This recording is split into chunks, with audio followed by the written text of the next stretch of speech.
In the shadowed underbelly of global power plays, where empires flex and fragile nations fracture, the Trump administration's 2026 dawn breaks not with olive branches, but with the thunder of boots on foreign soil. Picture this. It's January 10th, 2026. We are barely a year into Donald Trump's second term, and the man who roared against forever wars during his campaigns, the man who vowed to end entanglements in distant lands like Afghanistan and Iraq, now steers America into a whirlwind of aggressive maneuvers that smell suspiciously like the very imperialism he decried. From the midnight raid on Venezuela that snatched President Nicolas Maduro from his bed on January 3rd RD, to threats of coercing Greenland into U.S. territory, to airstrikes rippling across Iran, Syria, and even Nigeria, the envelope isn't just being pushed.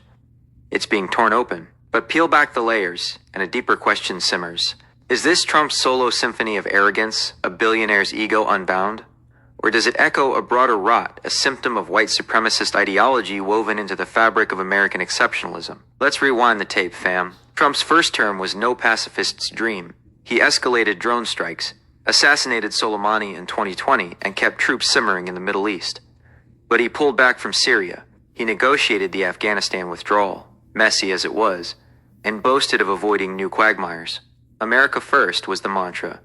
No more endless wars draining U.S. blood and treasure for ungrateful allies. Fast forward to 2025-2026, and the script flips. The National Security Strategy released in December 2025 reframed security around dominating the Western Hemisphere. Think a turbocharged Monroe Doctrine, dubbed the Trump Corollary, to curb migration, seize resources, and box out rivals like China and Russia. Venezuela's oil-rich veins become the prize. U.S. forces storm Caracas, capture Maduro and his wife on narco-terrorism charges filed in New York, no less, and trumpet plans for American companies to rebuild the infrastructure. By January 9th, 5 Venezuelan-linked oil tankers are seized in the Caribbean, and Trump warns Colombia, Cuba, and Mexico of similar fates if they don't toe the line on drugs and borders. This ain't restraint. It's conquest light, quick unilateral hits justified as peace through strength, but reeking of economic plunder. Trump's team, including hawks like Secretary of State Marco Rubio, frames it as deal-making. Bomb first, negotiate later. Greenland? A tweet threat to Denmark for territorial handover, backed by NATO muscle. Iran?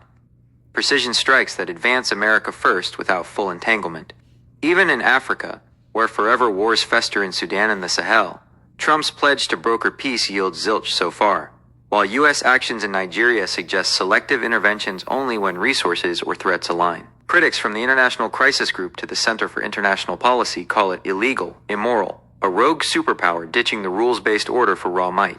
The Senate's advancing a war powers resolution to curb Venezuela escalations. But with GOP defections slim, the machine rolls on. Now let's talk about the arrogance angle. Trump's bombast is legendary, tweets his foreign policy, insults to allies, a reality TV flair for drama.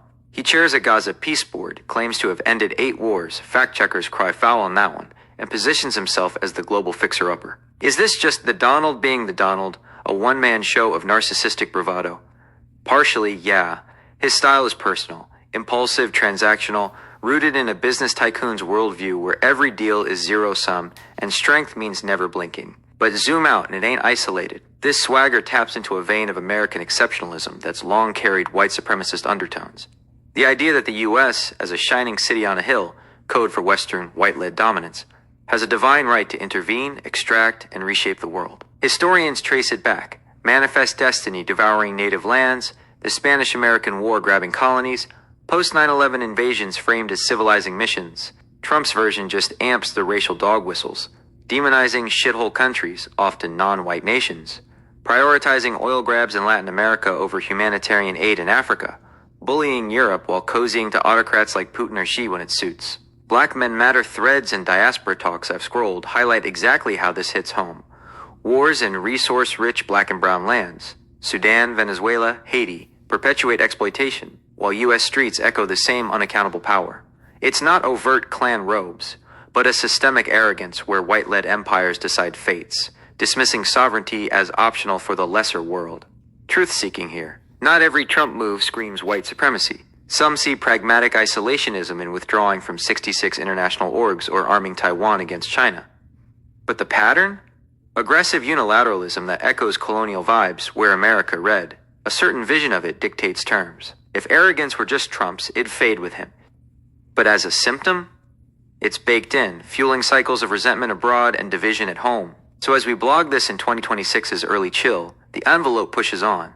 Will it burst into full-blown wars, or pull back to that no forever wars promise? The world's watching, Kings. What's your take, personal ego or deeper poison? Drop your thoughts below. Stay upright,